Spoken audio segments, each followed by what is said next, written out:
Welcome into the Casual Gaming Conversation. I'm Connor. That's Nick. This is your weekly gaming podcast from Co-op64. Today, we're talking about our comfort video game titles, our games that we turn to when we need something to just warm our hearts. Nick, before we get into that, how we doing? Doing well, my friend. Saw Thunderbolts with you yesterday. Connor and I had a full fun day. Our sister was in town, so we saw Thunderbolts together. We went to the movies, we went to dinner. But no, it was just a great weekend coming off of Persona 5. I'm excited to do nothing today. Obviously, with me hosting our sister at a certain point, I was like, all right, I just need to lay down after not laying down for basically what felt like 12 straight days when it was all said and done. But yeah, no, I'm excited to relax this afternoon, chill out a little bit. How are you feeling? I'm good. Yeah, Thunderbolts was a good flick.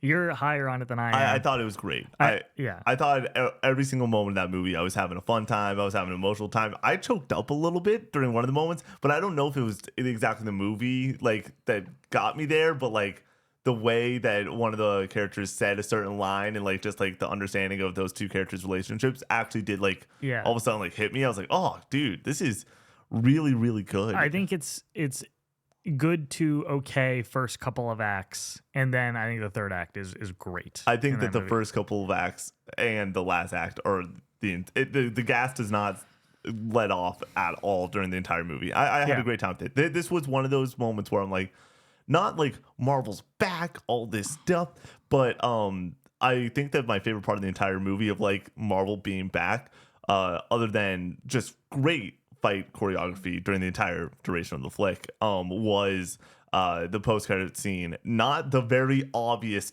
final moment, but there's a moment like just of dialogue that I'm like, that's interesting. I want to see where we go with this and all that. So go check out Thunderbolts. It's a good movie. I'm just, when it comes to like the Marvel being back thing, I've been out on Marvel for a very long time, and the ones that I have seen recently, it's just felt like, other than like Guardians, it feels like we're just setting stuff up rather than trying to tell like a complete story, and I feel like that's what this is. Yeah, it is a very complete beginning and emotional arc type of experience. Somebody said this, and I forget who, but it's also probably with Marvel. It's been going around the internet. This feels like a very, very great not season 2, phase 2 movie from Marvel. Like where it's like we're not in phase 3 of just like bangers and payoff, but like this was like a fun romp with characters that we care about, and like, or sorry, characters we now care about. With like, I was not a huge US agent fan in Falcon and the Winter Soldier and everything, but like now I'm like, I like this character, I like these dynamics and everything. So I feel like we're going in a cool spot, and I think Marvel made the right decision of only doing Deadpool last year, and right now we only got 2 movies slated for this year. It's like, all right, this is a pace that I can actually keep up with, 1 or 2 movies a year. We left the theater and I said that it reminds me of how I felt after finishing watching Doctor Strange, the first one, where it's like, I don't think Doctor Strange is anybody's favorite Marvel movie. I'm sure there's somebody out there. Oh yeah. But like, it's just a good movie, and it tells a complete story, and I like it. And that's how I felt leaving this movie as well. It's not like that feeling that I felt at the end of Endgame where I was like, oh, this is fucking amazing or whatever. It's just a good which is fine movie. Yeah, which is what I wanted. We went at 2:30. Shout out to going and get your tickets in person because they're even cheaper, and then shout out for 25% off tickets. So like, it was $10 to go see this movie. I'm like, this was well worth the price of admission to go and have fun and have a good day at the cinema. Yeah. Alrighty, let's hop into housekeeping here. This show is made possible by our lovely supporters over on Patreon. Thank you so much to all of you who support us over there.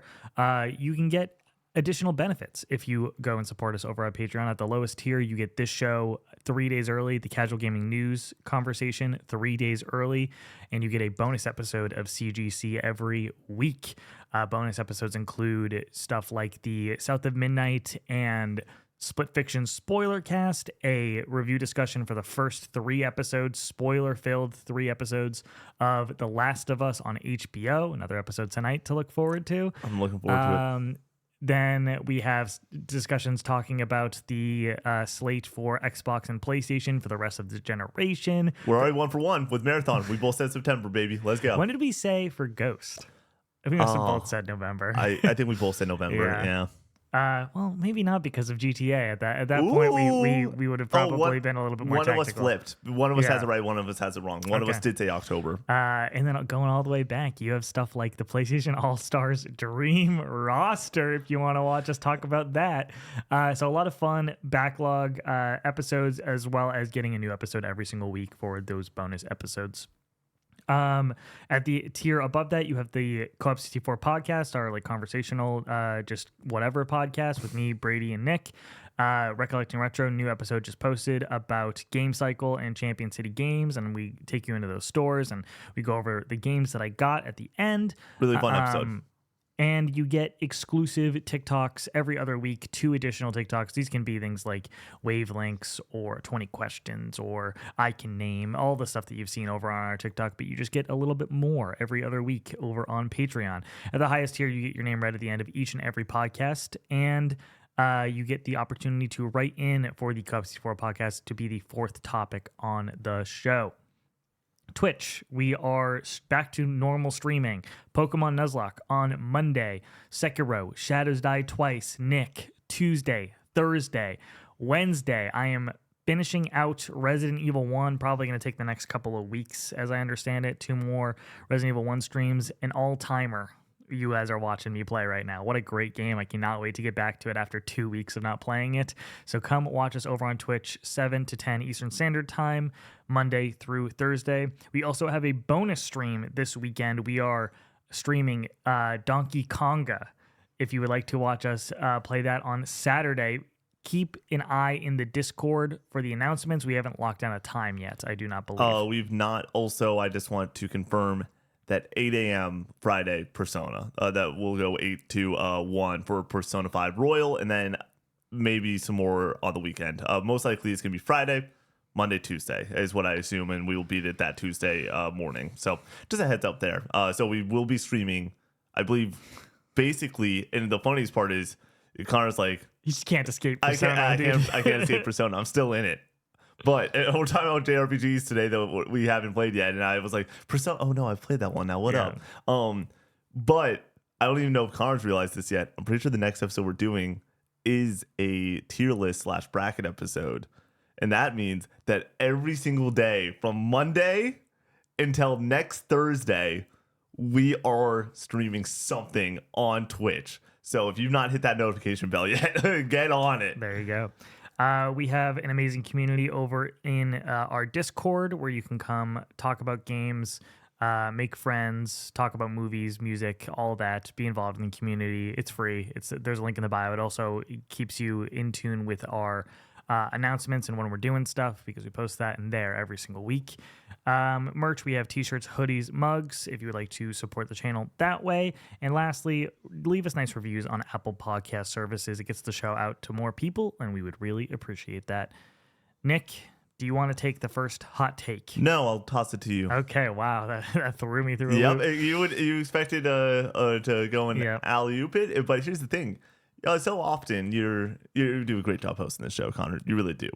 But that means that I go first when it comes to drafts, probably more often than I should. That means that I go first with hot takes, probably more often than I should. So let's give the people what they want. Connor, what's your video game hot take for this week? My gaming hot take is that watching a game on YouTube is not the same as playing a game. And you're allowed to talk about games however you want. Like, I'm not going to stop you. But when somebody says that they watched The Last of Us Part 2 and they don't like it, I kind of write that opinion off altogether, where like it's not the same experience being on the sticks as it is just watching somebody else play it. And this medium is so focused and oftentimes built around that on the sticks experience that you are automatically losing something drastic when you're just watching a game. And that's especially obviously that's for games that are gameplay focused. You can't have an opinion on something that's gameplay focused if you haven't played it. But if it's story focused, like you can talk about the story, but the story is oftentimes enhanced or kind of built around the gameplay experience. The Last of Us gameplay experience informs the story. Another game is Mouthwashing, where a lot of the stuff that you do in that game, the story I think is pretty interesting, but the acts that you have to carry out in the gameplay, it's like this brings the whole experience to the next level and changes the way that I personally looked at that game. So I'm just saying, watching a game different than playing a game, and that's my hot take. I completely agree with this one. A couple more examples that come to mind. A game that I haven't played yet, but I do know something about it very, very well is the game Brothers from Hazelight. There is something that is so gameplay focused in that game that you truly do only understand if you are the person on the sticks. And then another one that I'll throw out there is Undertale. The way that Undertale's gameplay sequences go, and then the way that certain things change towards the end of that game is solely gameplay focused. That if you see it while you're watching a playthrough, you'd be like, that's cool, that's interesting. Will you play the emotion that you feel because you were using those functions throughout the duration of it for things to change up on you is to some level shocking, devastating, whatever word you want to use for it. And it is way more impactful. It is just different. So love the take. Completely agree with the take. It's a great take. My gaming hot take for this week is I think that the Last of Us TV show is good. I think that this is a good, great TV show. I think that this overall, I understand that the discussion around the show when we're talking about the video game side of things, and we are a video game channel, and if you're watching us on TikTok or on YouTube for the podcast or wherever you listen to this, most likely you played the game and you're a gamer and you are going into this TV show as a gamer. And I understand that, and I love The Last of Us so much. It is my favorite story ever told. I think it's the best story ever told between The Last of Us 1 and 2. I adore The Last of Us. I do not think that The Last of Us TV show is as good as the video game, but I think that this show is getting dragged over the coals because it's not exactly The Last of Us video game. And I understand that they could have just made The Last of Us video game, but for me, large thing that I always go when it comes to adaptations or anything like that, the other thing still exists. It doesn't take away from the thing that I once loved. I think that the performances across the board in the show are fucking unbelievable. I am a fan of Bella Ramsey's acting. I think that the writing could be a little bit better, but I think that she puts in a good performance as Ellie. I think that everyone that surrounds her in the cast is also top notch. Whoever plays Jesse is like just fucking murdering that role, just eating that one up.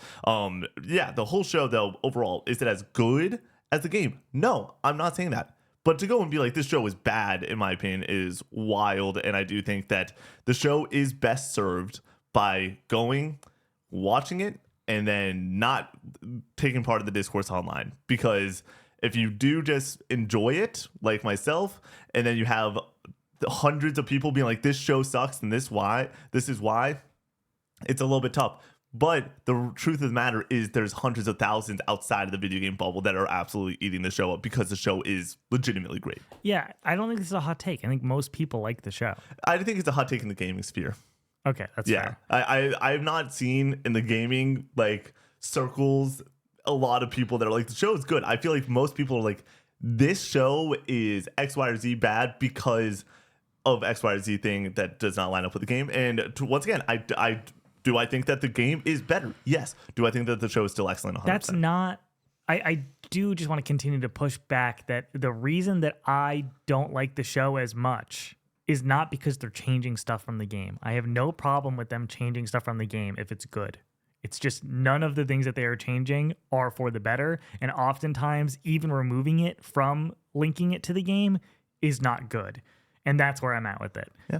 Like, Laura's playing The Last of Us Part 2 right now, and she's just talking. She's like, why did they change any of this? Yeah. It's so much better in the game. The Last of Us 2 is, you say, is the greatest game of all time. I'm saying that this HBO show is really good to great. Like, I think it's a great show, but I don't think that it's excellent. And I don't think that it is a step down from season 1 also, which is a little bit disappointing. But like, I think that legitimately the discourse around it in the gaming circles it's not this, and so it is bad.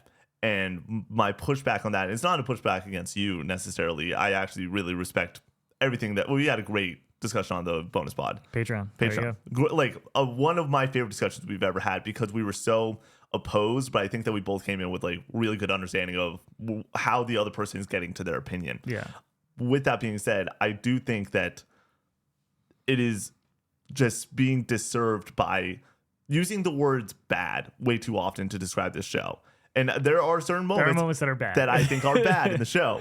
But I'm saying that like somebody like someone's like the writing in the show is bad. I'm like I think that that's just like categorically false. Like to go and umbrella everything in there. I'm like no, because a lot of the writing here and the character dynamics are working so well. The scene at the start of episode 3. I'm gonna go completely no spoilers, but like that like fucking worked so well, and that was an addition, and that was emotional, and that just works and sings. And I'm like, there's great writing in this show. There are great writing decisions. The way that the story and plot is being put out there, I think works relatively well. I think, and the cool part is the TV audience is in the same boat of like everything is working. I do think it's a step down, but I don't think that it's bad by any means. I don't think it's okay. I think it's great. I like to think that if I was not comparing it to the game, I would feel exactly the same way. And that's where I'm at with it. Where like I'm trying to remove myself from those comparisons, because I do think that makes sense to be like frustrated with people being like, well, it's not the game, so it's bad. It's like I get that argument. So I'm trying to like see it from a perspective of like, just is this good television? And I think that it is at best, looking at the whole thing cumulatively, is fine television. It's not good. It's not great. I think it's fine. It's just spotty in a lot of areas where I'm just like, I don't like this aspect of it. I like this aspect of it. And that's how I'm arriving at that 6 out of 10 is where I'm at currently. And this could all change. I'm at 8.5. I think that the show is great. So go listen to us argue about it for an hour and a half. But it's not just argue. Spoiler cast for us can take many different shapes and forms and stuff like that. This was one of those where we went beat by beat, episode by episode, and like really diving into what we really love and dislike about that show. Yeah. We shot that Sunday night at 11 p.m. At 11 p.m. post Thieves losing a game of Valorant. I had to be on camera the next morning for 100 hours. And the coolest part of it was Connor and I hop on the mics for like, it's the classic thing that we always say whenever there is some level of potential time crunch happening just due to the fact that it's late or we need something else to shoot or whatever. We always just say, we say it out loud, this podcast will be as long as it needs to be. And I think we went for like an hour and 20 something minutes, which was way longer than both of us expected. But the conversation was excellent. Really, really good conversation. One of my favorite podcasts we've ever shot. I'm so excited to do the finale discussion with you when we get there, because that will be the only other time that we talk about it in a full-length podcast. Very curious to see where we end in this season. Yeah. I think that'll be very interesting. All right, let's get into the video game comfort titles. This was a topic brought to me by you. Yes. This was your idea. Do you want to kind of like tee this up on like what is a comfort title and how this discussion is going to go? So basically, I like talking about the good things in video games. I think that often we can get annoyed or just saddened by constant negativity. And there are certain things that I'm like, how can we be upset about video games when there's this in your life that you can just always go back to if you want? So a video game comfort title to me can take the shape of many different things.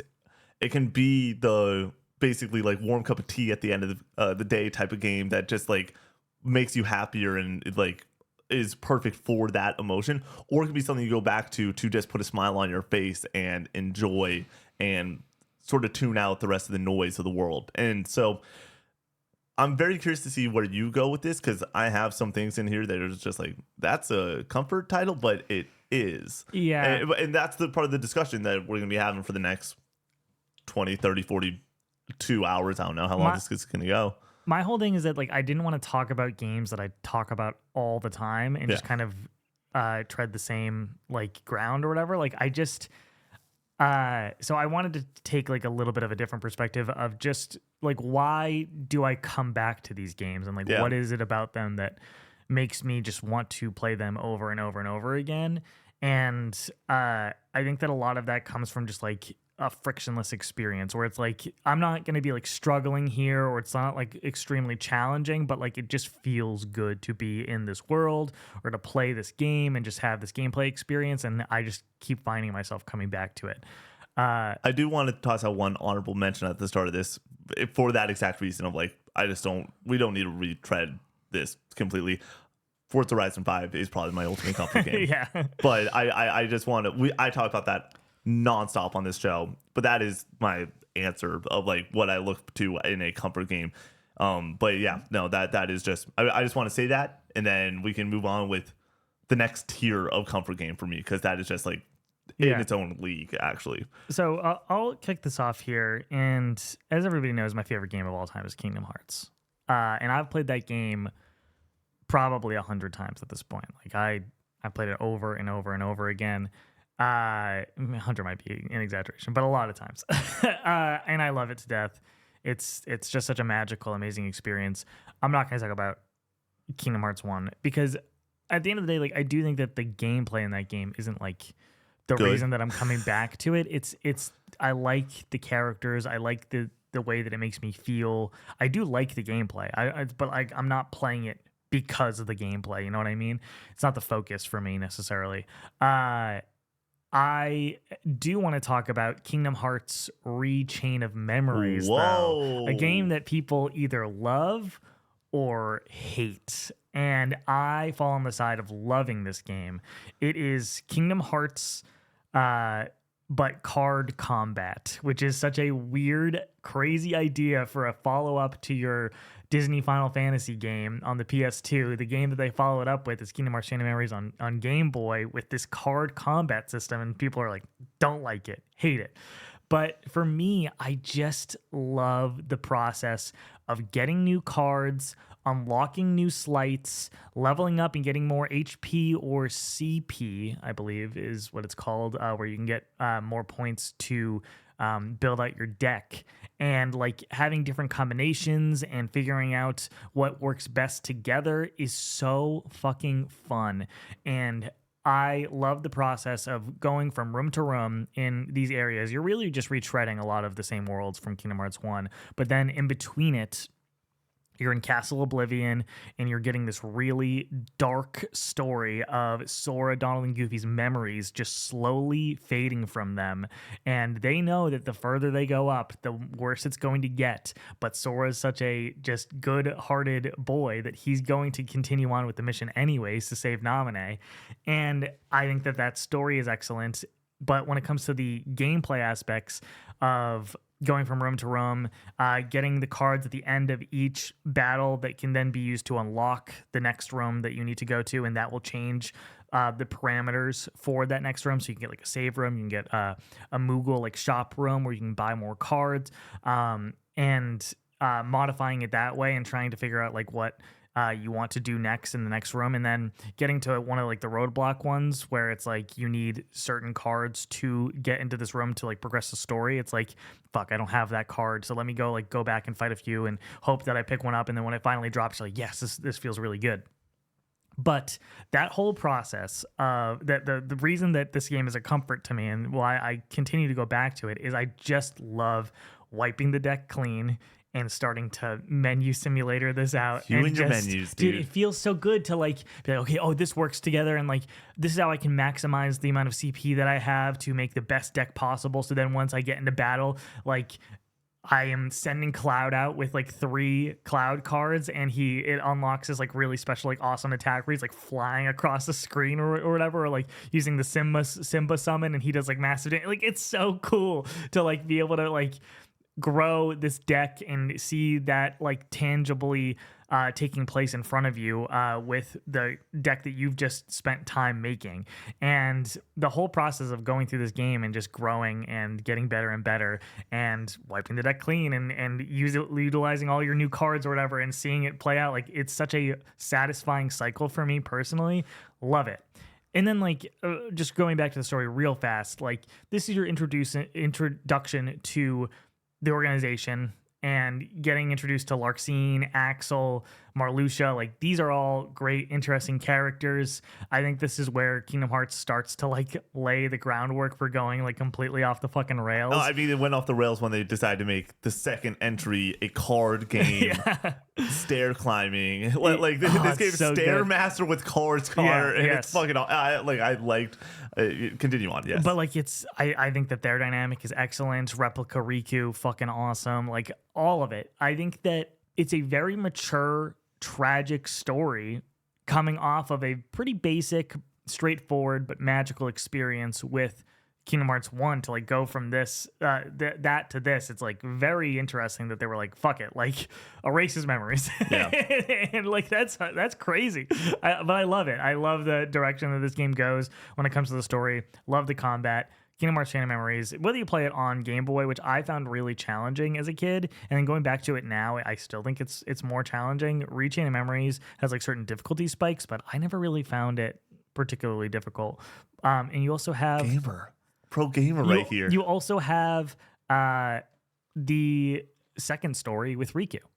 I don't think I've ever done that. I just always just go back. I always just go back and play Sora's story. Apparently, the platinum for this is tedious and annoying as fuck. But I think I'll eventually get it just because I like playing it so much. Yeah. So, and I think I want to get all the Kingdom Hearts platinums at some point. Okay. I have Kingdom Hearts 1, Kingdom Hearts 3. I'm at the very end of Kingdom Hearts 2's platinum. I just need to do the data fights and beat Lingering Will, which is going to be really hard. Let's go and platinum every Kingdom Hearts game instead of playing Metal Gear Solid 3, Connor. that's every single time you bring up a different game. It's a life goal. It's not like Yeah. that doesn't matter. Like right now, the next time I pick up Kingdom Hearts 2 will probably be in the next like 3, 4, 5 years rather than like Metal Gear Solid, which will probably be this year. You coming up coming up? It sounds like we're going on vacation. You coming over for the Kingdom Hearts stream in a couple months? Probably for some of it. Yeah. That's I mean, gonna be fun. I was gonna say we just did it, but like it's been like 2 years since we played Kingdom Hearts on stream. It has been 2 years since we played KH1 on stream. That's wild. Time is an enigma. I was talking to our sister about just the channel and such on when she first came up here, and I was like, yeah, like I've been up here for almost 2 years now. Mm-hmm. Like I graduated I think 2 years ago, almost to the date. Like, so that this experience is like actually wild. starting to like cook by a little bit more. It's pretty cool, pretty interesting for sure. But yeah, no, I'm looking forward to playing that in one weekend. But the idea of doing another marathon stream right now does sound pretty not great. That was an amazing experience though, but doing another one would be pretty nuts. My first game is Black Ops 3. And I have that listed as well. we can just talk about Black Ops 3 for a while here. I want to start with a little bit of memories of BO3. I love the multiplayer in this game a ton. Like I think the multiplayer in Black Ops 3 might be like maybe the most underrated multiplayer game ever. Like, because when you're talking about like your Call of Duties, you talk about the BO1, BO2, MW1, MW2, MW3 experience.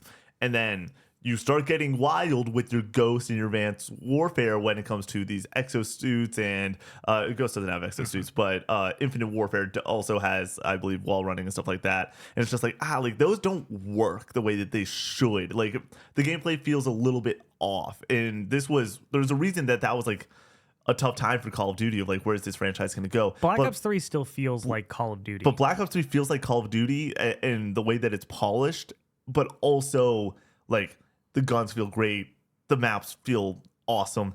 The worst part right now is if you play BO3 multiplayer, you're going to get just a bunch of cheaters and it sucks. Yeah. But back in the day, that shit was gas. I would love to. That's one that like, I'm like, if I need to stay up with you for like an extended period of time, we just boot up Black Ops 3 and I can play 1v1 on Combine for hundreds of hours. What is the deal with cheaters in old Call of Duty? I don't fucking know. What is the purpose? Like, you're bragging rights? We're like, it doesn't make any sense. I don't know. Makes no sense.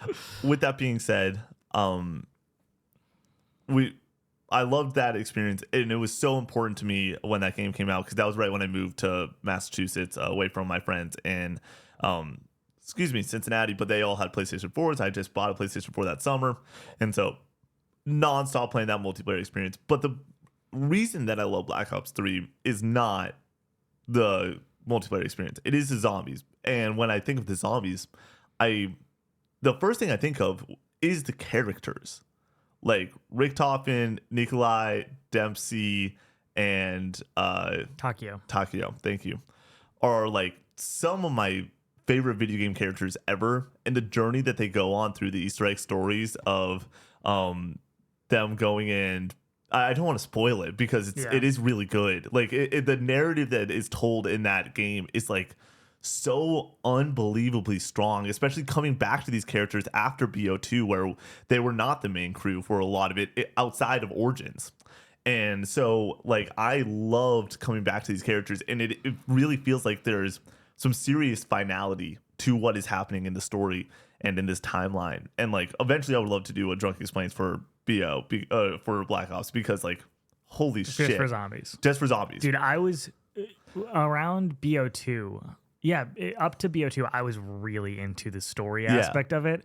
Fascinating to throw this complex of a story into a bonus mode in a Call of Duty game. And the way that the story works through, like, those characters are so well defined, but, like, these characters are talking about drinking vodka and slaying zombies. Like, that is the main core of the gameplay discussions that they have throughout that whenever you boot up around the zombies. But it's like the actual story that's being told in the narrative of why they're doing what they're doing, and how it was just, like, so infinitely fascinating. And I still love going to those locations for that reason. There's so many lines though where they pique your interest, where like you don't need to be interested in it, but like Dempsey will say something to Richtofen and you're like, why is he saying that? Like, what is the context to this? And then then you look up a YouTube breakdown and you're like, okay, like now I get this. Mr. Waffle's just getting after it back in the day. Come on. They just kind of lay this breadcrumb trail for you to just get into this story very naturally. And if you just are like, that's weird, and then move on and go shoot zombies, it's like totally fine. It is, in my opinion, the exact same feeling of the Elden Ring story or any From Software story, where it's like, it's out there if you want it, and you will be blown the fuck away with the story that they're telling, or you can just have a great fucking time with the gameplay. And so I love the characters, I love the story, I love everything, but I also just fucking love the gameplay in this game. And I remember booting up BO3 and being like, there's no way that I'm going to fall in love with the weapons in this game. That was a huge fear I had, because I was like, this isn't the RPK. This isn't the hammer. This isn't the Galil. This isn't the Thunder Gun. Like, just going down the line of, like, the reasons that, like, you get so attached to zombies, it is, in my opinion, the biggest reason is the scarcity of weapons and hitting the box. I think is done the best in BO1, BO2, BO3. It completely jumps the shark when we're talking about bringing in your own kit and stuff like that. And it removes that scarcity level. And I think that that's a mistake that is made in later Call of Duties. But the scarcity is so good in this game, where it's so well balanced of, you got your couple shit guns, and as you do in any COD zombies, you got your really good C tier guns. Like, I think that, like, there's not enough of that in later CODs, but, like, those C tier weapons are so well defined, and but they're on the wall, and they're not the most expensive, but you can pack and still get ammo, and the way that that all works in this game, oh my gosh. And then you get to those B, A, and S tier weapons, and, like, when you hit those weapons, whether it is an HVK or and then you get even better weapons like a dingo, it's like the Galil. And then when you're talking about anything on Chronicles, and then I've said this story like one time, I think very far back on a podcast, but like the day Zombies Chronicles got announced was like one of my favorite days I've ever lived. JC Backfire, Jason Blundell going to his college apartment. Fun fact, I know where that apartment is because JC went to Auburn. Oh, nice. So I'm like, I know that room, I think. But seeing that, and then later that night, LCD Sound System performed on SNL or something like that, or no, just a late night talk show for the first time in years. So it was just a great day. I think it was SNL. It couldn't have been because it was the same day, and I was at school. Oh. I think it was. I don't think it was SNL, and they performed "Call the Police." Maybe it was. It must have been. Yeah, maybe it was just the same week. The only time I've ever watched them live on TV was SNL, and I would have to imagine. Anyways, it's the same one. Those memories bleed. But going and having that experience of being like, wait, you're telling me all my favorite maps are coming back? And sure, there's a couple. Die Rise, Nick. They didn't put Die Rise. No Buried. No Call of the Dead. Yeah, no Mob of the Dead. So but like, this experience is going to be able to be just here forever, where we already have the best zombie suite of all time with Grodd, Crovey, Shadows of Evil, and Derice and Drock. But now we're just adding things like Origins and Kino and Ascension. This is the ultimate zombies package now. And this game is a comfort game because sure, I get to go and relive those memories, and every now and then I boot up and like me and Sam played some zombies this past summer, and like zombies is always a good time, but BO3 zombies for me is legitimately slaying zombies is like putting a warm blanket around me. Like it is the moment in video games and I'm like, I'm so happy and so thankful that I've existed in this medium for so long because it is just the best shit ever. Like between story and characters and gameplay, and then like I said, the maps are just like so creative and well done in BO3. Like just talking about the BO3 maps itself, like the fact that they pulled off these just super ambitious maps and they're so fun is insane to think about. I go back to the launch of Shadows of Evil so often, and it's so funny because Shadows of Evil launches and people just fucking hate it because it is so robust and big and all this stuff, but it kept people coming back for so long because it's so big. And then I think about the transit launch from BO2, and everybody immediately loved it because they're like, this is big and new, but then they realized it wasn't deep. This one was big and new and actually had the depth that it needed to go and carry a game. And then it launched alongside Darius, basically the giant, which I'm just like, they nailed it. They fucking nailed it. They knew what they were doing. And then going back now, I'm like, playing Shadows of Evil and getting to round like 30 is like one of my favorite things to do on the planet. And just getting around 30 and then going and every now and then, this is my Skyrim. This is my Minecraft. This is the thing that I come back to once a year for a week. And that is just all I do for a full week. Like, and by doing that, it reignites something in my soul that makes me want to play other video games. And it's probably the thing on the channel I've discussed the least that means the most to me. So that honestly, maybe this whole topic just stemmed from me wanting to talk about BO3. Yeah. You also had on your list, you said. Yeah, so for me, BO3 is all about the summers. It's always summer for some reason when somebody's like, we getting back into zombies right now. And the last time this happened was in 2020 during COVID. Yeah. And it was a legendary summer of just playing map after map after map, solo with a crew of people. You experiencing... and I with trying to figure out who can get the highest round, Yeah. or just staying up till 5 in the morning. Yeah, that's the thing. It just takes so much fucking time. Like, Yeah. you could start at like noon, and then if you're trying to go for round 100 on Ascension, it's like it's gonna take you until 4 in the morning. And Yeah. I remember getting to 4 in the morning and pausing the game, and then going in the other room to go to sleep, and thinking that it would be there waiting for me. And I woke up, and the PlayStation turned off. Like, it just went into rest mode. So I just lost all that progress. Yep. But I would have gone forever. Like, Yeah. I was set up on Ascension, dude. Ascension's my favorite map because of that. I just like how easy it is, honestly. But also, if you're playing with multiple people, it's fun to like try to manage keeping all your perks being stolen from the monkeys. So and the fact that Ascension's in BO3 now is just it's so my Call of Duty is BO2, and I do prefer that experience and that time. But when we're talking about comfort games, it's the games that I'm like coming back to just feel like I just love video games. And BO3 with other people playing these maps, I missed the BO3 zombies map experience because like a lot of people were trashing on Shadows of Evil and being like, we don't like this. And then Horizon Drop comes out, and it got a few people back, and I remember playing it got me. That was the big moment. I remember for me. playing it with friends, and we were mostly still just playing the multiplayer. And then eventually it's like none of my friends played Gerard Crovey, Zetsubo, Yep. and then Revelations came out, and I think we came back for Revelations for a little bit. But it's the summer of 2020 when I came back to it, and like we're like, oh fuck, Gerard Crovey's a new map for us. Yeah. And then going back to stuff like Verrückt and Shino Numa, it's like having the juxtaposition of these really complex, crazy, wild maps, and then just fucking holding down in a hallway on Verrückt or whatever. It's like those are both fun, but like they're so different. You're not trying to do an Easter egg or anything. I've done the Easter egg only on Horizon Drop. Did you and I do that Yes. together? Okay. And I would like to go do all the other ones, but like it's so varied in the experiences that you can have, where you can play it alone and have a blast just running through these maps, experiencing it. You can do the Easter egg, which is super complex and very fun. You're watching your Mr. Raffle Waffles video. Like, let Mr. me, Waffles, sorry, yeah. real fast. Let me look at this tutorial. Hello, Mr. Waffles here. Like you hear it in the mic or whatever. Yeah. And I thought you knew it, dude. I need do the know wolf it. bow. I need the wolf bow.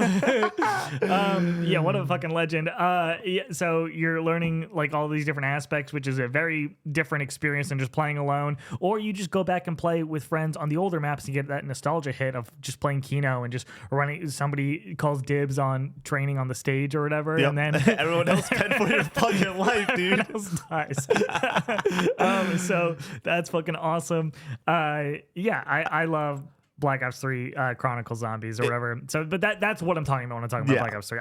The multiplayer was fun for me, but It's so funny too to be like, I feel like at least I feel this way. A lot of people, when they think of our channel, they think about us being nerds, and we are nerds. Don't get me wrong, but like a lot of my gaming childhood is Call of Duty and 2K and Minecraft, and like that was sort of, and then the occasional story game, like that was growing up. Halo was a big part of my childhood and stuff like that. And I'm very different in that way. And Connor's so different, and that's what makes it I played awesome. Call of Duty because everybody else played Call of Exactly, Duty. and I played Call of Duty because it's really fucking fun. And so the BO3 is just so fucking fun. Oh, just to clarify, I played Call of Duty multiplayer because everybody else wanted to play it. I was so bad at it. My whole high school experience was just like 0.7 to 0.5 KD, just terrible at this Connor game. and I but are I would not play good it. at that multiplayer. I would play it because everybody else wanted to play it. But we hop on zombies. I'm carrying the crew, dude. That was my nerd shit that I really enjoyed. So that was what I was good at. That's what I wanted to play when it came to Call of Duty. But I still had fun doing multiplayer. Like I love BO2 multiplayer. The Remington hijacked in that one little room, just like holding down the corner and just like Connor's a corner camper with a shotgun, and he's like, it was a blast. It was a great time. It was so fun. I loved it. Oh, it was awesome. Goodness. So yeah, BO3 comfort game. Do we want to hop back into you now, or what do we do here? Sure. Well, yeah, let's just keep the podcast rolling. We're 42 minutes into this podcast now. Hey, I'm sorry for those that are like, I have no interest in BO3. I'm like, you just got 20 minutes of it, and that makes me happy. My next title that I'm going to go with, there's so many good ones. I have like 7 listed out. Yeah, I'll just say Fall Guys. I'll just go with Fall Guys.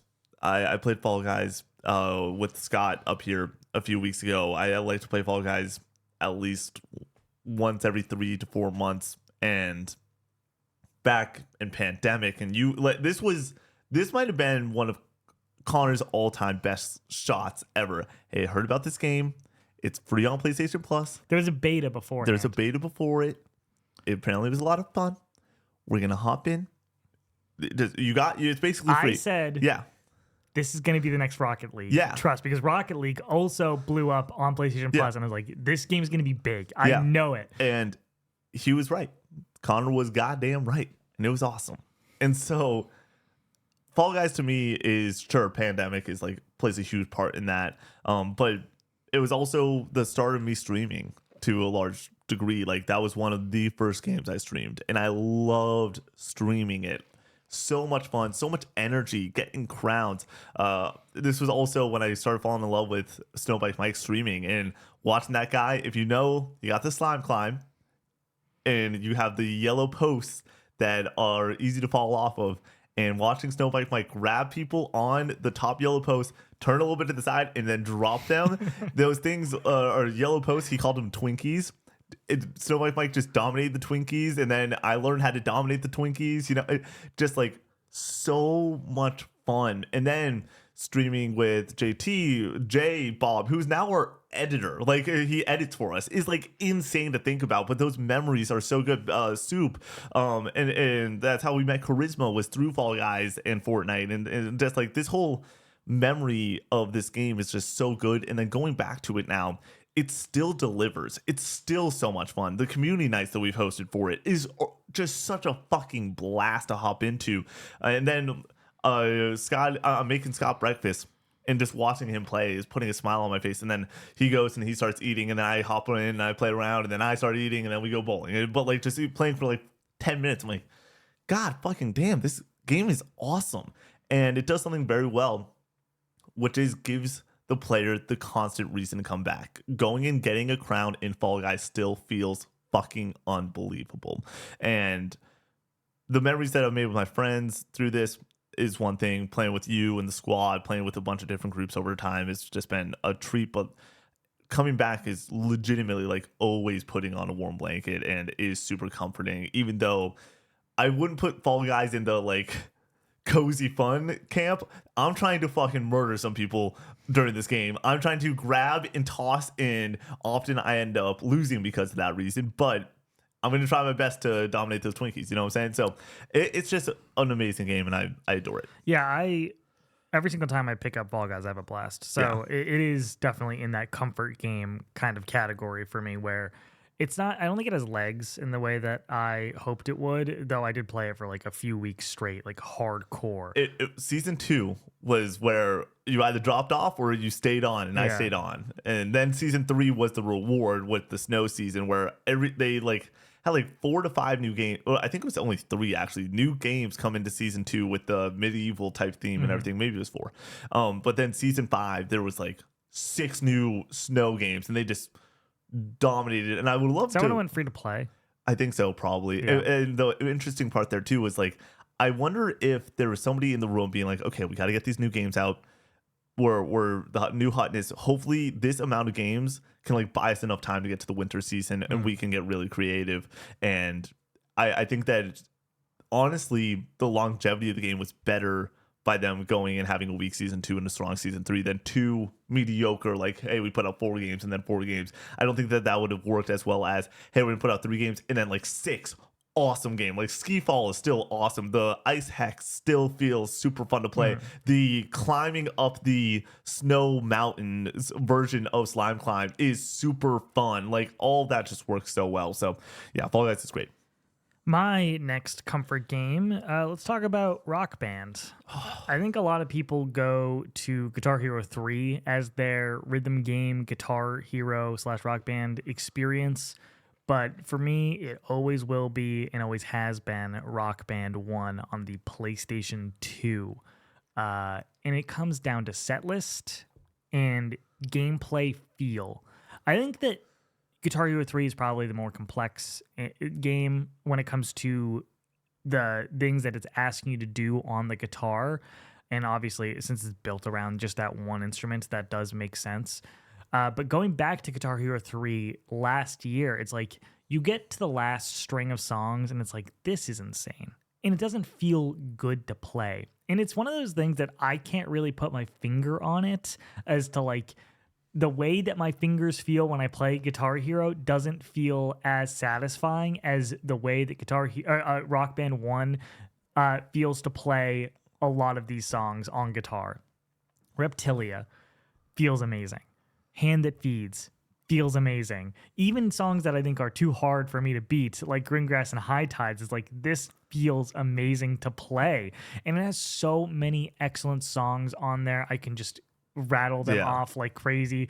Foreplay Long Time, Won't Get Fooled Again, Mississippi Queen, real quick, Detroit Rock City. You go, I most underrated scene in the past like 10 years of cinema might be Won't Get Fooled Again when that starts playing the Top Gun Maverick. The second it's the keys that kick in, and then you got the 2 planes going, and then Connor fucking Mav just flies between both planes, and right when it kicks in, just Nick, come on, dude. I thought you were gonna say the most iconic scene. Paul Blart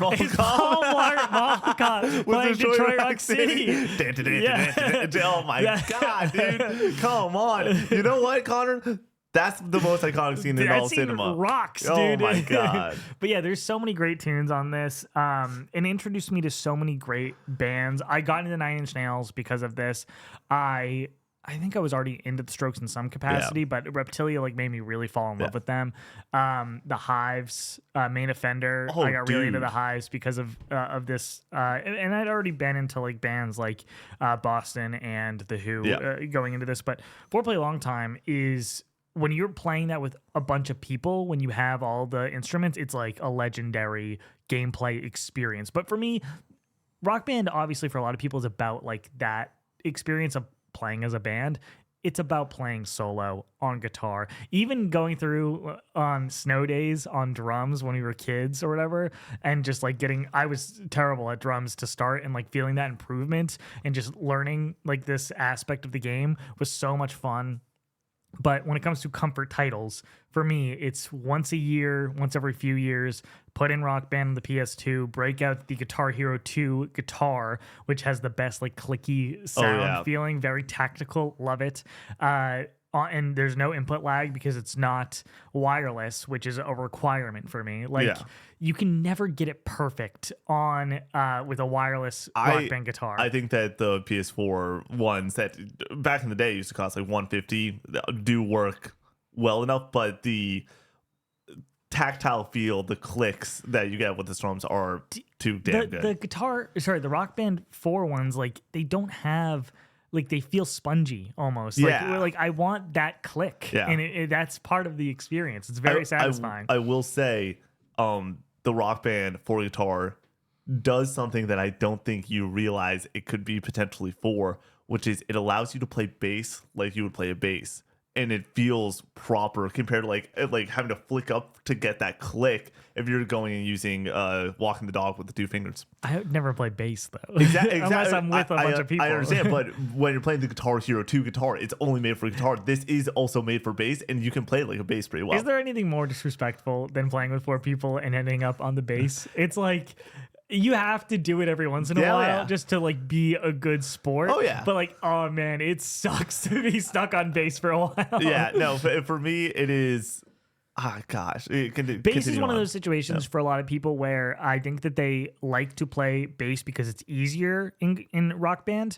And if you're somebody who's like casual, it's like fuck it, like I don't even like this game that much, and I want to have some experience here, that I'll play the bass or whatever. But as somebody who like wants to like shred, come on, like I want to play the guitar. So yeah, Rock Band, love it. Yeah, what a comfort. I mean, Rock Band 4 it's not on my list, but it's just similar deal. It's so good.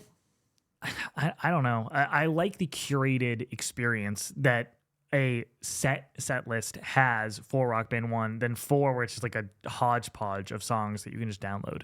The curated set list for Rock Band 4, better than you think. Not as good as Rock Band 1 I've done it. or 2. I've played all the songs. Yeah. In college, my freshman year, we got a Rock Band set, and I played through all the songs. Yeah, but going and downloading songs. Connor, nothing, you can't beat a 12-pack of beer, and then Shane, so we're all 22 at this point. It's our senior year of college. For those who don't, I don't think that this was like a discussed thing on this podcast yet. The reason I got a Rock Band set was I really wanted a Rock Band set. Connor really wanted my old N64. So Connor was like, we'll trade. And I was like, I don't want cash from you. I want something that I can like have. And so this was when he was going to video game stores. I'm like, give me a guitar in the game and the mic. And that's like $130 combined. And he was like, yeah, sure. And I had an N64 and 4 controllers and some games. And so we're like, cool, great, good deal. That's not still the N64 you use, correct? Or is it? No, it's not. I was playing Ocarina, and for some reason it wasn't running the game properly. Like there was some issue, and it would also turn off on its own, like randomly. So once again, I not on purpose obviously fleeced Connor in this situation, and I felt pretty bad when this was like a year later that I started having issues, because you could play stuff like Diddy Kong Racing and it worked fine. So I got those pieces, and then I went to a pawn shop and picked up the drums, and then I got another guitar for I think $70 or something, just at another local shop down in Auburn. And I go and we start playing the set list, and me and the roomies are all like hopping in, having some fun. But they got to the point where we were like so obsessed with it that you could not beat it. Connor, this feeling, this emotion, you could not fully grasp it. It was myself and Jake, who was one of our roommates, sitting on the couch playing Mario Kart 8 Deluxe, which will be my next game, by the way.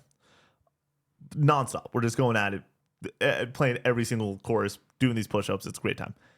And then Shane would walk in, and it would be the 30 rack of Busch Lights, the Busch Lattes, and then a $25 PlayStation gift card.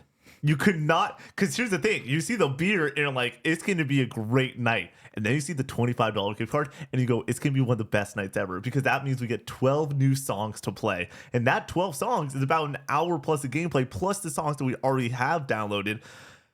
I think all in all, we spent like $300 in the span of 4 months on songs. Where, and the funniest part would be, every single week at the time, or every other week, 2 new songs would come to the game. And so there would be some modern hits that, like, This Is Why by Paramore is in that game. And I'm like, fuck yeah, we download that like immediately. And then some older classics would come back and stuff like that. A lot of Foo Fighters got added at a certain point. Foo Fighters. And so going and have that experience of like being like, here's $25. We were sending in college, like we're at class right now, and I'm like, hey, here's the 2 new songs. And then Jake would be like, hey, I just saw that this song is on there, add that to like the list. And then whoever had the most songs on the list would sort of just shrug the shoulders and go and get a gift card, because I had my debit card set up to my PlayStation. Obviously it didn't matter. It was about the experience of walking in with the beer and the gift card. And it's like, and you might be like, are you guys getting pizza? No, liquid diet. We were drinking beers and we were playing Rock Band. And then going and have the, I'm just going, I'll touch, because this is just all college memories basically. Going and then having people over to go and play Rock Band was just so special during that time of like, and seeing people warm up to that game and just like slowly be like we had a futon to the left of the TV, and then a couch, and the drums would be in front of the futon every single time. It's like to the right in the corner, whatever. And so, and like you would sit on the futon to play drums, or you'd sit in a chair. Those chairs were so uncomfortable. Anyways, I played drums one time for like 12 straight hours, and that destroyed my ass. But going and seeing a person come over to like party, and it would be like 7 o'clock, and we're pre-gaming and getting ready to go out, and seeing them be like, oh, you guys got rock? Oh, that's cool. That's awesome. That's fun. And then like 20 minutes in, I'm constantly asking, be like, hey, you want to play something? You want to hop in on this? Like, what? It's a lot of fun. Like, you're going to have a great time. And be like, no. Like, no, I'm all right. And then like 20 minutes later, they're like, like, yeah, like I'll play some bass. Like we'll have some fun, whatever. And surely enough, they start playing bass. And then you get a couple bush lights in you. You get a couple of Kona big waves in you. You get some seltzers in you, and all of a sudden it is like this happened more than 10 times where it's like, we're going out tonight to the bars, and then it is all of a sudden, fast forward, it is 11 o'clock. We did not go to the bars. We are still playing Rock Band nonstop, and the person that said I'm not going to play this game in the first place is now on the mic with somebody else that also said they weren't going to play it, screaming out a tune. And it's just like, this is only Rock Band, and it is due to the fact that there is the mic and the drums, and I refute the fact to anyone that says like Guitar Hero is a better game, because I'm like, you cannot have that experience on that game. And what I just said, did that not sound like a fucking great time? It obviously clearly was. And being able to warm people up to it. Sure, Guitar Hero still had that. Like, hey, do you want to play? But you couldn't do it all together necessarily. You could put in 2 guitars. Well, they had the World Tour. They eventually added drums. And I understand. But Rock Band was the one to do it. You had the guitar set with the 2 cymbals on top. It was too far at that point. Like, Rock Band dominated the band. We were kind of moving past the whole rhythm game thing in that respect, like at that point. But I mean, we weren't. But excuse me. And then, oh my gosh, I need a sip of water. And then Rock Band was not my game. I'm gonna just for 2 minutes, real quick. Mario Kart 8 Deluxe would be my next game. College memories, doing push-ups with Jake. It's the classic thing too. Like from noon till 7, we would play, or like 1 till 7. We'd get out of class, get home, eat lunch. And then we played Mario Kart, and if you lost by 1 point, that is 2 push-ups. So every point you lost by, that was a set amount of push-ups. So if you lost per pre, or like were you turning those in per race? No, per pre. Okay. Yeah. So at the end of the pre, Jake, this guy used not the meta. He used the best card possible. I didn't know that until the very end of my college career. But I went and but when I beat him, it felt great. When I lost, we were both though playing we were putting 6-hour days in. We were clocking in like we were going to work playing Mario Kart. And by the end of it, my arms looked amazing because of these push-ups. And then all the fun and shenanigans, we do dinner, get ready to pregame the bars. And what are we doing? People coming over, we're playing Mario Kart. And Mario Kart in college, Mario Kart wherever, a large part of why I'm trying to currently go and make more friends and really put myself out there is I cannot live in a world where I don't get more Mario Kart memories. Like, I need to be able, and not even Mario Kart memories, because some of these people didn't drink. Mario Kart is, it's an idea. Yeah. It's not actually sitting down and drinking copious amounts of beers. Sometimes it is, but it is being on the couch and joking and laughing and going after it, and it's just a fucking blast. You can't beat it. So yeah, Mario Kart 8 Deluxe is, and then like playing with you and playing with I've played Mario Kart 8 Deluxe now I've played Mario Kart 8 for 10 years. It's one of those situations where it's like Mario Kart 8 Deluxe isn't a comfort game to me because it's just persistent. Yeah. It's always there. Omnipresent. Where everything else that we're talking about here, it's stuff that I go away from and then come back to oftentimes, where it's like I could like put Valorant on here, which isn't a very comforting game, but that's a game that I play all the time, like constantly throughout the year. And Mario Kart's the same way, where I will play Mario Kart 8 Deluxe every few months, rather than like Rock Band. It's like once a year maybe. Totally. So yeah, I'm through 3. You're also through 3. Yeah. Great. Next up, we're going to talk about a game that we never talk about on here. We're going to talk about The Last of Us. And when people talk about The Last of Us, they talk about the story and the characters. And like that is the core of what people talk about. We throw that out here. Don't care about it when it comes to this game being comforting to me. And the fact that this game is comforting is kind of fucked up because you're just killing a bunch of people. But I love the gameplay experience in The Last of Us 1 so much. It's even better in 2. But The Last of Us 1, I've come back to every few years because I just love the puzzle aspect of this game, of setting it up to a high difficulty and having very limited items and having a room of 10 people in front of you. And I've said this multiple times in this podcast, so I'm sorry this is redundant, but like, and figuring it out. And I love that experience. And getting to stream grounded mode after having done survival multiple times and all the difficulties below that, this last year doing grounded mode on stream, it's like, yeah, I still love it even more than I ever have of those types of situations. Even when you're in a situation where it's impossible or seems impossible, like we did for the lead up of getting out of Pittsburgh, and there's the spotlight on you. And I got stuck in a situation where I had 1 bullet and 1 bottle and had to kill like 15 guys, and you can like run up past the spotlight and turn the generator off and try to like manage it that way. And even the idea of breaking the game in a way to figure that out, where turn the generator off, hide in the corner as the guys are jumping down, grab each of them, choke them out or whatever, put them down, next one jumps down, grab them, choke them out. It's like, in figuring that out and putting myself in a situation where I could get through it, in a situation that seemed completely impossible. It's like, did I soft lock myself here, like where I can't progress at all? It's like, no. There's a way. There's always a way. And overcoming those odds is the reason that I love coming back to The Last of Us so much.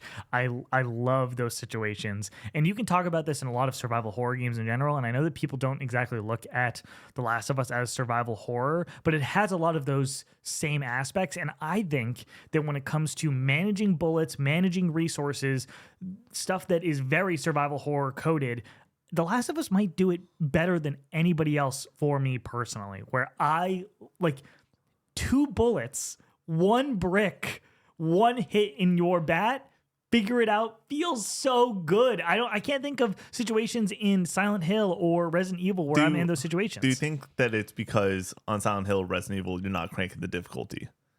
Certainly there could be aspects of that, but like even in the main game on normal, Still has the resource management a little bit more. Yeah, I get that. Yeah, I guess more towards something like Resident Evil 2 Yeah. or something. But Yeah. yeah, RE2 was my pull where I'm like, I bet if you cranked that difficulty up, it would be a lot more scarce, but I don't know that for sure. I've only played like on normal. playing grounded mode and missing a shot feels terrible, Yeah. and I love that. It's like, fuck no, and it's one bullet, where if you're on normal, one bullet's like, okay, like it's, you don't want to waste, but like also it's fine, you can miss a shot. And when Joel is like swaying the gun and you're like, okay, just breathe, lock in, hit the shot, and then you like barely miss at the last second, it's like it's so frustrating, but also such a real feeling, you know what I mean, of like of video games like actually having this like tangible emotional effect on you in its gameplay, of feeling super let down on wasting a single bullet, is I think really cool. So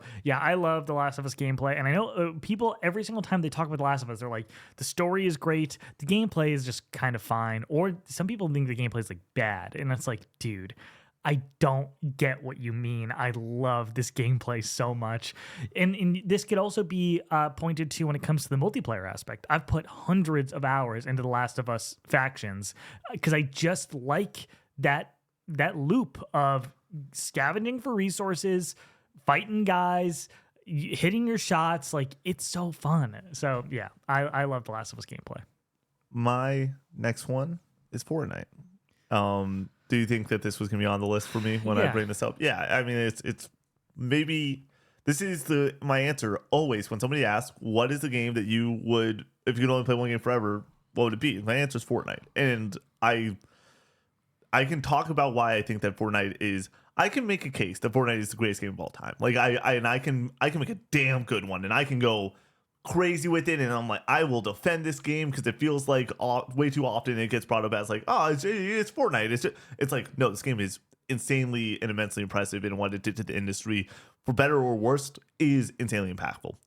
With that being said, it's just awesome to go and jump in with your buds and play this game. It feels as good as it did back in 2017 as it does in 2025. And I'm not talking about the mechanics. The mechanics are, once again, I think it's done really well, where scarcity goes and allows you to have better moments when you get the gold scar compared to having a weapon kit that all feels a little bit more samey and not as well understood. But I think that's largely on players like myself who return and have to remember to relearn what these guns do and all the new systems. In Warzone, like, you can still call in a care package or whatever, and like have get your loadout. loadout. It's like that's not what I like in battle royale. Yeah. Like, I want the randomness. I want the of, scarcity. Fuck, what the fuck am I picking up? Okay, Yep. time to use a blue assault rifle for like the rest of the game because I can't figure out where to find a gold scar. Or Exactly. whatever. Like that's a core of battle royale. And so I just love this game, and I don't need to go even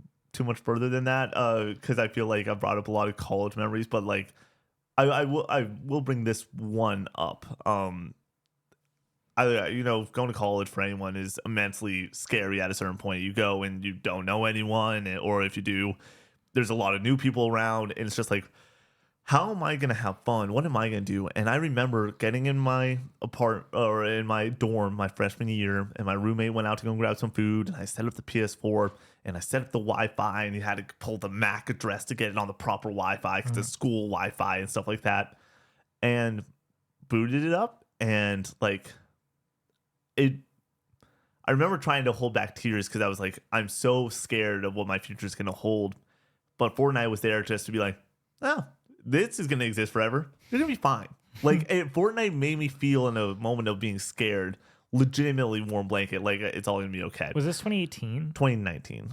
Okay. Graduated in 2019. Well, yeah. 2018 was where like Fortnite was So huge. 2017, first couple seasons, and then were great, and then season 5 that summer 2018 yeah, was super like unbelievable. Dude, my internship I did not like at all. Yeah. But I get off of work and I'm in Massachusetts, so like I'm not around any of my friends for the summer because that's where my internship was, and I was living at home. But I brought my TV with me, my 55-inch 4K TV, put it at the end of the bed. I remember it was like I was in a movie theater. It was awesome, and I Fortnite season 5. This was the peak where everybody. So I would get off my shitty fucking job and then get home and just take the pants off, get into bed, play Fortnite for fucking 6 hours until it was time to go back to bed to work or whatever. Dude, it was the best. It was so fun. Yeah, and then like those memories, season 7 for us, which is such an odd pull, but that winter season of you, me, and Brady, and was it Max or Andy or someone? Everybody. Yeah. But the three of us, especially sometimes it's Brady's brother, the three of us would. It's a dumb story, but it's like just like such a good video game story of like. I have high school and you guys didn't have high school to go to. You didn't have to wake up at 6 a.m. currently. And I had to wake up at 6 a.m. And which, by the way, in retrospect, why were we waking up at 6 a.m.? Yeah, why did we start school so early? It makes no sense. It's like you don't start work that early. It makes no sense. And honestly, the messed up part is our parents had to get up at 6 then to go and like make sure that we got out the door and everything. Obviously, so I know that some parents don't do that or whatever, but like still like shout out to them. And so anyways, but like I'm like I need to go to bed and you're like, all right, if we just won, we got to play another. And like we just kept winning, and I just had to keep staying up, and it's like 3 in the fucking morning. We lose one, and we can't go on a loss, so we have to. Like it was such a good pause. I forget who said it, but like I'm like, oh, finally I can get off, and then like there was like the 2 seconds of silence, and then it was can't go out on a loss. And I go, no, like just so much fun, and then like. I moved into this apartment and boot up the PS5, and the first thing I did was play around Fortnite. And I think that when I move into the next place, whether it's a house or another apartment, or first thing I'm gonna do is set up the PS5 and play a game of Fortnite. I loved my experience with Fortnite back in the day. You have to put respect on Fortnite's name because of those moments. Everybody was playing Fortnite, like. Everybody. And if you weren't, you were too cool for school, okay? Like, you got to just ride the wave of excitement that everybody was experiencing. It was awesome. Sorry, real quick. I do need to, because I'm going to let you go just in a moment. Being able to do crossplay for the first time. Being able to, for the first time ever, I'll never forget it. My buddy Terps and I, like, he was like, I'm an Xbox guy, I'm a PlayStation guy. Matt and I were PlayStation. Like, but a lot of our friends only had Xboxes. And so it was just like, okay, we don't play games together. Fortnite allowed this moment to exist for everyone, where everyone got to play together for the first time ever. And it changed gaming completely. Forever. Everything is crossplay now. Yeah, I remember that seemed impossible at that point. When I was 11 years old, I will never forget this. I was hanging out with Sam, and we were playing on his Xbox, and he was like, "What if one day it's possible for Xbox and PlayStation to play together?" And I told him, and I was like 10 years old. I said, that will never happen. And then this game made that happen. Yeah. Everyone thought that was impossible. It was the only game that was powerful enough to do it. To make PlayStation hop in. Because initially PlayStation still didn't want to play ball. It was PC, Nintendo, and Xbox. They just had everybody else do it to make them look fucking terrible for not doing it. And they're like, oh, fuck it. Okay. Like, we have to do it. And so, yeah, unbelievable moment. Sorry, I completely interrupted. I don't mean to be a downer on your Fortnite experience or whatever. Like what I was saying is that everything in the past with Fortnite, you got to put the respect on it. I hate Fortnite now. Can't do it. Cannot jump back in. It has completely become a different game with all the different aspects of it, with the no build. There's NPCs on the map. There's bots to play against or whatever. It's like, I don't want any of this. I want the simplicity of going into a map and hiding in a bush if you want to, and trying to make it as far as you can, just stealth it out, and then end up with the shotgun in a 1v1 at the very end and winning and getting that victory royale. Those are the best moments for Fortnite for me. Now it's like a completely different experience where there's fucking Travis Scott concerts in it. Like, I'm out. I'm done. I remember like Pandemic, Travis Scott concerts, Pandemic playing games with friends that I never thought I would ever talk to ever again. It's just like, I think that like as a video game podcast, it's really cool how much we get to talk about and appreciate the pandemic, because obviously it's just such a shit situation for the entire world. But for gaming, not to, like business side, it's booming more than ever, but like that also meant that every gamer was gaming, and even people that didn't play games, they were gaming also. And so it's just awesome. Is that 4? Yes. Oh my gosh. So you got one more? Yeah. Oh my gosh. My last game is Final Fantasy 13. This is a game that changed my life forever. Obviously, Final Fantasy and Kingdom Hearts are a big part of my gaming experience growing up and has morphed me into the person that I am today because of these games. Final Fantasy 13 is a inflection point for a lot of people with Final Fantasy, where a lot of people think that the series completely dropped off. This game is terrible and isn't worth checking out. And I would push back on that as somebody who this is my first real Final Fantasy experience, having tried Final Fantasy 10 after playing Kingdom Hearts and being like, turn-based, ew. Like, no.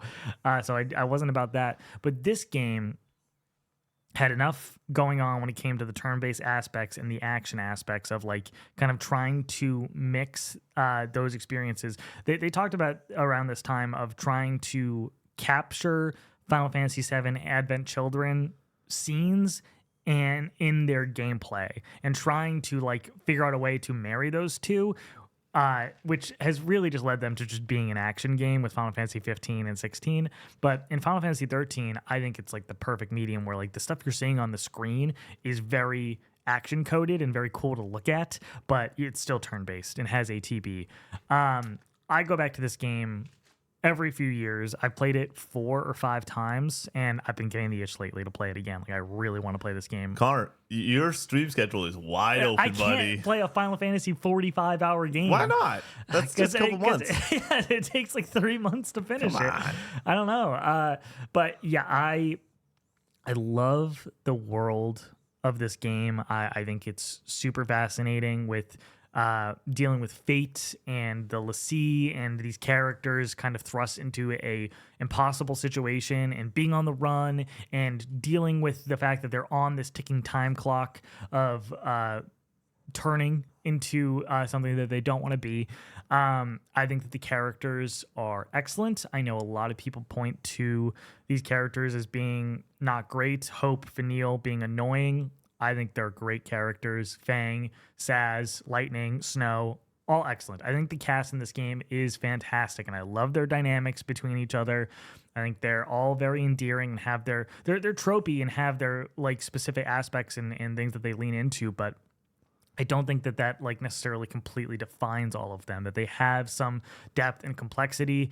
And I think that the situations that they find themselves in and how they relate to each other, I think is really interesting as well, with Vanille and Saz having their own like kind of like arc, Vanille and Fang, Snow and Hope and their dynamic, and then Lightning just being a fucking badass throughout the entire game. I love these characters and I love this world, and it looks so good still today, just like from a visual perspective, that it's something that I know a lot of people can like harp on visuals when it comes to like playing games and like whether or not they want to go back to them or whatever, like old game old or whatever. I think that Final Fantasy 13 could come out today and still be considered a gorgeous looking video game. It does look real pretty. And a lot of people talk about the linearity and their frustration with the linearity, and I get that. Like I understand the feeling of Final Fantasy being like when going out into the overworld and exploring and going to your different towns and everything. I understand that criticism.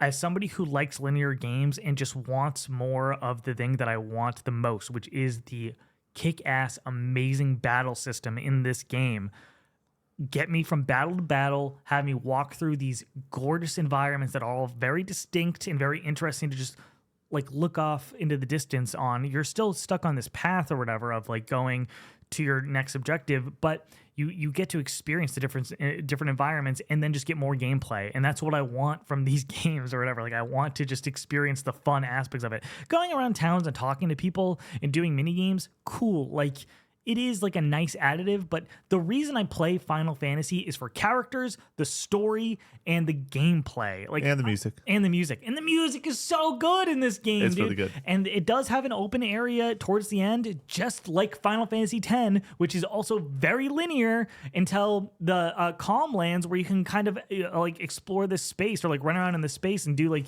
mini game side content.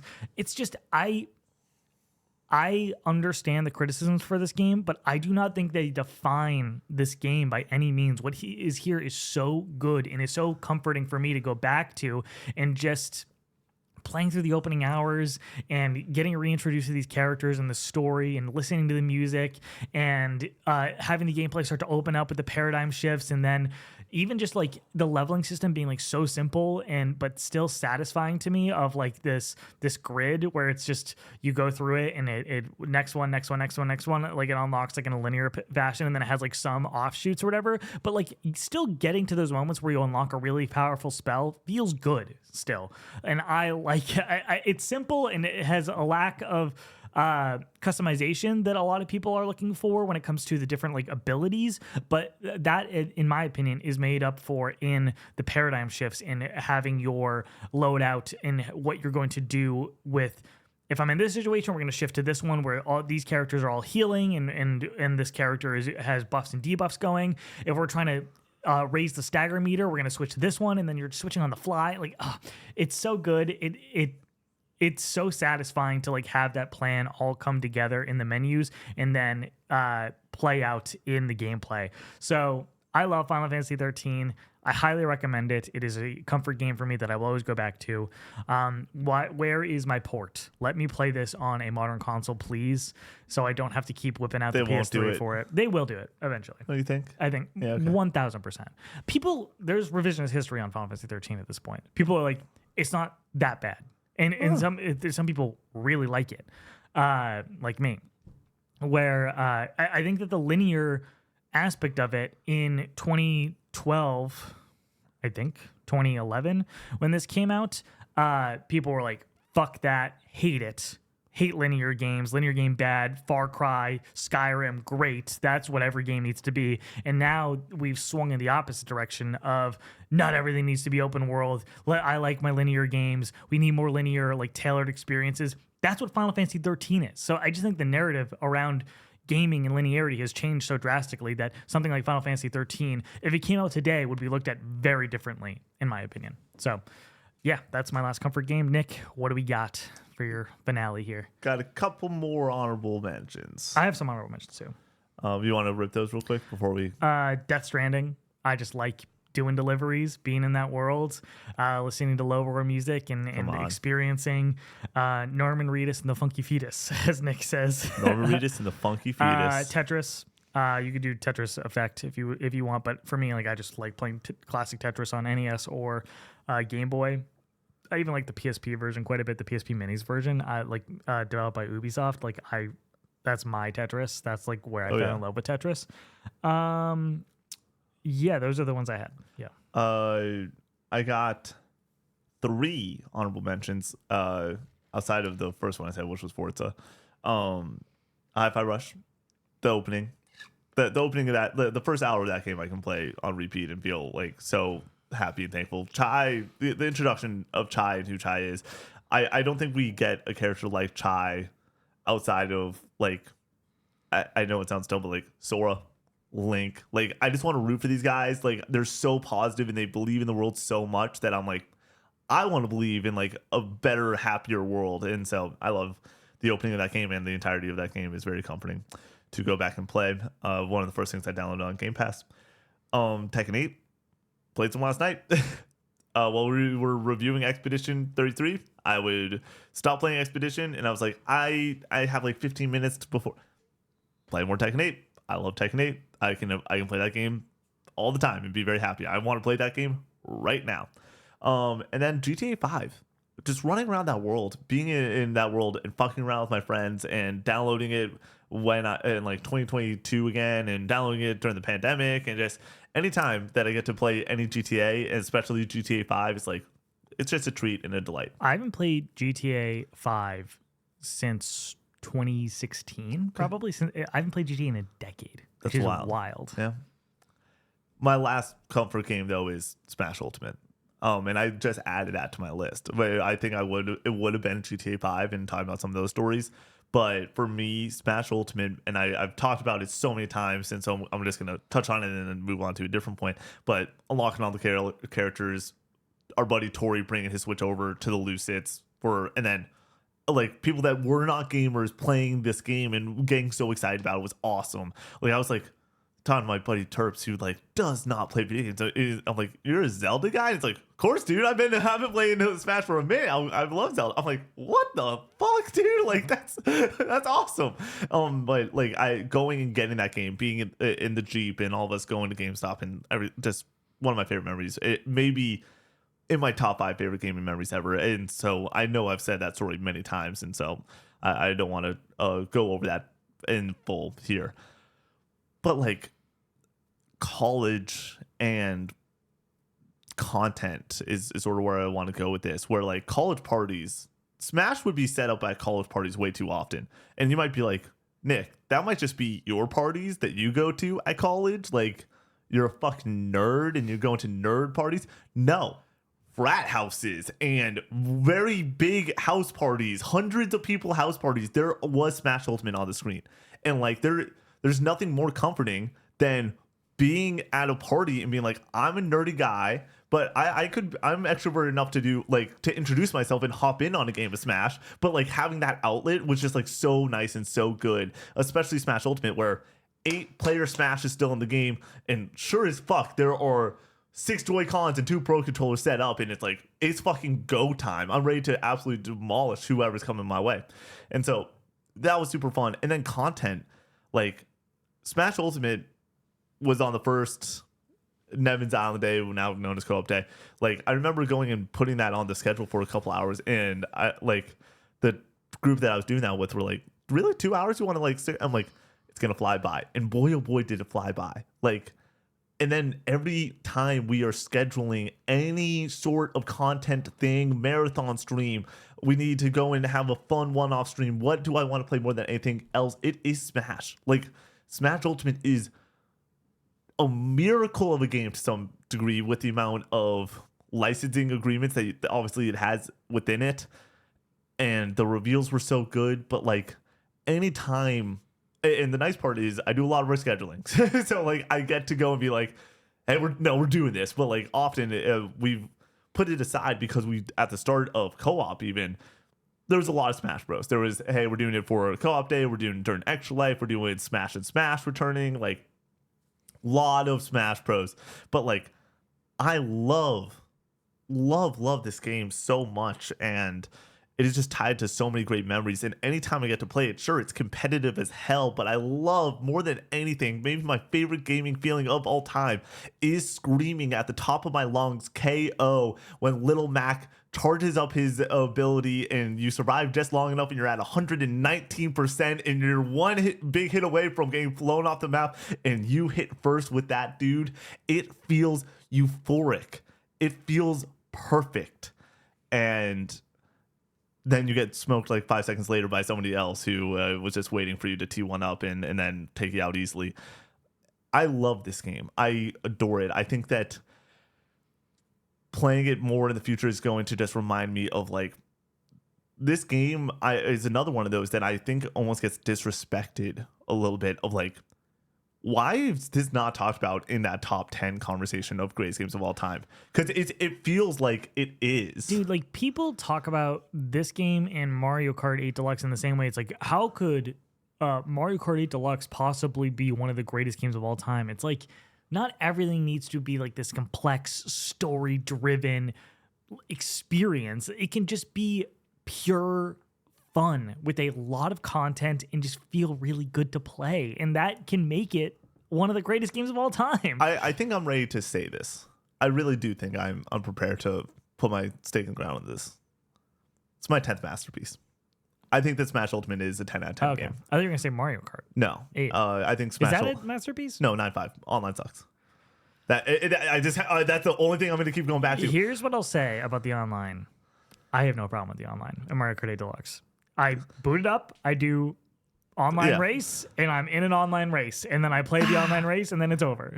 You know what? I wish it was more robust, but it's not bad. I retract what I just said. It's a 9.5. I can't do it because of the online. The online is terrible. The online is so bad in Smash Ultimate. I can't. The online in Smash Ultimate is terrible. The online in Mario Kart, as far as my experience, is not bad. It's not bad. It's like, this could be so easily so much better. I don't even know how to party up. Retracting my 9.5. But I do go back to the fact that Smash Ultimate is a miracle of a video game. Like this game, the way that it exists, the amount of video game songs. If the fucking aliens come to Earth, I think that you have to show them this one. Like it just due to the fact that it has so much. Like it reminds me of the conversation that we have about FF7 Rebirth music being like it's so high quality and there's so much there. Hundreds of stages and a roster of over 80 characters from different properties, Nintendo and PlayStation and Sega and just every fucking major video game company showing up and showing out. We got fucking Minecraft Steve in this bitch. Like, what are we doing? Like, it is truly like a miracle of a video game that this exists in the way that it does. This is I'm okay with getting a Kirby Air Riders. Because, like, how the fuck are you going to go and top this one out? I have no idea. Like, just port it, honestly, that's and then the do answer, another but round it's of also, DLC. but it's like, I don't even want another round of DLC. Like, well, correction, I do. But it's like, I would want something new, but I don't know how you beat it. What would you do? Because this is... The only thing you can do is start, like, stripping stuff away to, like, add some scarcity to it. So when you add stuff back, it's exciting. Or you turn it into a 3D fighter. I don't know what that would look like. 1v1 3D fighter Smash Bros. Make it like Dragon Ball. Not Kakarot, Sparking Zero. Yeah. And just wild 3D. Like you got fucking Pikachu flying up in the air. Kamehameha. I don't know why I went with Pikachu there, but come on. But no, like Smash Ultimate it's not a 10 because the online does. But the only thing that I can comes to mind when I think of this game is like it is a miracle that it exists, and it is a game that I always want to play. Yeah. And when I think about my love for fighting games, I so often do not consider. Because in my mind, Smash isn't a fighting game. It is just an amazing fucking video game. Yeah. But so I bring up Mortal Kombat 10. But my love of fighting games 100% stems off the feeling of understanding for the first time ever playing Smash Ultimate what a grab is and a counter is, and really diving into the systems that the game is starting to deliver. And it's like, am I good at Smash Ultimate? No. Am I bad? Also no. I'm a casual player. I can win against other casual players, but if somebody knows how to play Smash Ultimate, they will dog walk me. Yeah. But I fucking love this game, and that's my last comfort game. Holy shit! This podcast, I thought we were gonna go for 20 minutes in this topic, but then I forgot that we're talking about games we fucking love. Yeah. So, of course. Alrighty, we're gonna hop into the draft now. Nick, do you want to tee this one up? Yep. Today we are drafting JRPGs we want to play. Connor, you can have the first pick. With my first pick, I'm gonna go with a game that is shouted out in our comments constantly.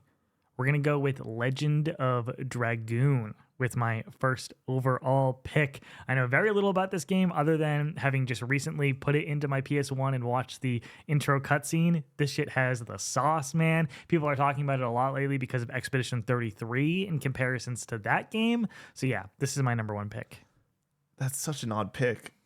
With my number one pick, I'm choosing Chrono Trigger, which is apparently like one of the greatest games of all time, and a game I desperately want to play this year. Just finding the time for it is really tough, but like when somebody goes and says this is one of the greatest games of all time, it's like, how do you not want to hop into it? Everyone fucking loves this game, and I really am excited to eventually play it. And with my second pick, I'm going to choose Final Fantasy VI. This is just another one of those examples. Am I more excited to play Final Fantasy X later this year? Yes, because it's a little bit more modern. But Final Fantasy VI is just known as, this is one of the greatest games of all time. This is one of the greatest JRPGs of all time. This might be the greatest game of all time for both Chrono Trigger and Final Fantasy VI. Two games that I've not yet played. I'm really excited to get to eventually. So those are my first two picks. Yeah. Chrono Trigger wasn't your first pick? No. Okay. That would probably be number two or somewhere in that ballpark, because with my second pick, we're going to go with Xenoblade Chronicles, a game that shows up on a lot of these we want to play lists. For us, I need to get around to it. People are begging me to play Xenoblade Chronicles. I will play it eventually. It's trickling towards the top of the list lately, so we will get around to it eventually. Okay, where do we go from here? With my third pick, I'm going to pick SMT Shin Megami Tensei Nocturne, a game that is constantly being played in our Discord by somebody. So there's always a conversation about Nocturne somewhere. So it's in front of me all the time. I've never played an SMT game other than Persona, if you count those. So like I got to get around to this. I would like to check this game out as soon as possible. So Nocturne with my third pick. I got a question for you. Uh-huh. Are we allowing Yakuza on this list? Yeah, you can. It's Okay, great. With my third pick, I'm choosing Yakuza Like a Dragon. Another one of those game series that comes up all the time of, you guys got to play this. The fact that you haven't yet is wild. It feels like there's so many of them, and knowing which one to choose and all that feels a little bit daunting, but I do want to play these games. They seem fucking awesome. They seem up my alley between emotional storytelling and a shit ton of fun mini games, because I love mini games in video games. So that is my third pick. And my fourth pick is a game that has, I think, maybe the top 5 soundtrack ever, and I haven't played it yet, Persona 3 Reload. I adore the soundtrack. I just am coming off of playing Persona 5 Royal, and holy shit, I just want more of that goodness. So Persona 3 Reload is my fourth pick. dude, there's too many good games here to choose. Like, there's way too many that this is impossible. With my fourth pick, I'm going to go with Tales of Symphonia. I have never played any of the Tales games, and this is the one that people often point to as the best of the best. There's so many of these games. Tales of Arise, the most recent one. I'm excited to see if this. I assume the series is just going to keep going. Tales of Destiny keeps popping out to me in game stores of something that I want to pick up pretty badly on the PS1. But Tales of Symphonia, I own it on the GameCube. I will play it eventually. Fuck, man. Like, this sucks. With my final pick, we're going to go with Wild Arms. Having booted this up and watched the intro cutscene recently, this game has the sauce, dude. It looks so fucking cool, and it's a piece of PlayStation history that like I've not experienced at all. It's not like, I love the PS1 JRPGs because oftentimes they're like 30-hour experiences that you can like, they're reasonable, whereas like something like Persona is like unreasonably long, even though I do love Persona 5, but it is objectively a long video game. But Wild Arms, I want to see what's going on with Rudy and his gang. So yeah, we'll check out Wild Arms as soon as possible. My final pick is Fire Emblem Three Houses. I haven't played a Fire Emblem game ever, and this would be the one. Yeah. This is one that I heard back in like 2019. A bunch of my friends were playing it, and I was like, really? Like, is it that good? And they're like, no, it is that good. Great. So I really want to get to Fire Emblem Three Houses eventually, especially before we get the next Switch 2 banger Fire Emblem game. Yeah, people, Engage is a full sequel to that. Yeah. Like, it is a new Fire Emblem game, but people talk about Fire Emblem Three Houses essentially like it's the last one. Yeah. Where I think a lot of people just skip over Engage completely, which I've not played. Yeah. So I hope that the next one is a very straightforward Fire Emblem experience with characters that aren't like coming back and returning like are in Engage, and like a set like story. Yeah, I think the returning characters is a big reason why people don't look at it as this like brand new thing. Shout out to you for picking Xenoblade Chronicles. That would have been, I was struggling. Do I pick my Final Fantasy or do I let you have Xenoblade? I was like, he can have it. I wanted you to pick Xenoblade right so I didn't have to pick it. Really? Yeah, just so like I could talk about other games that we don't always talk about. So I'm gonna go through mine because I think I probably have a shorter list for honorable mentions. Yeah. Earthbound, Xenogears, Dragon Quest 11, and I did also have Wild Arms on my list. Yeah, I have Skies of Arcadia. My Final Fantasy representation is Final Fantasy 8, because whenever I go over what I've played, Final Fantasy 6, 7, 9, 10, and going up from there, it's like everyone's like, what, you haven't played 8? So yeah, I gotta play 8 eventually. Skies of Arcadia, Trails of Cold Steel, Octopath Traveler 2. I've played the first 10 hours of Octopath Traveler 1, loved it. Was really into it, and just like something else came out and I fell off of it.